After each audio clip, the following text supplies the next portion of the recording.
শ্রীরামের আশীর্বাদে বাংলায় রামময় হয়েছে। আর পশ্চিমবাংলা মুখ্যমন্ত্রী আজকে বাধ্য হয়ে জয় শ্রীরাম করতে হয়েছে।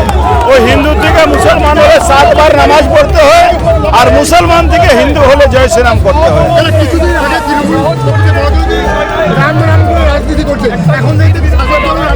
কোনো উপায় নেই তো, জয় শ্রীরাম না বললে মমতা ব্যানার্জি জব্দ হয়ে যাওয়ার ভয় আছে, সেই জন্য এখন জয় শ্রীরাম করছে। উনি শুধু ভোটে রাজনীতি করছেন।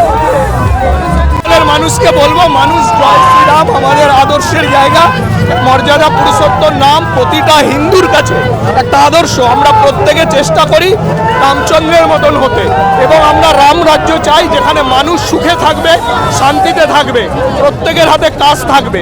সুতরাং সেই রাম রাজ্য প্রতিষ্ঠার জন্য আমাদের লড়াই।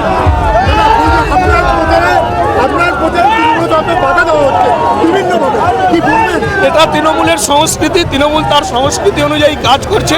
2-4 জন লুম্পেনকে দিয়ে চেষ্টা করছে বলানোর, কিন্তু তাদের সাথে মানুষ নেই, কারণ 2-4টে তৃণমূলের সুবিধাভোগীকে দিয়ে করাচ্ছে। এটা বেশি দিন করতে পারবে না, দেখতে থাকুন।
চল বেরো বেরো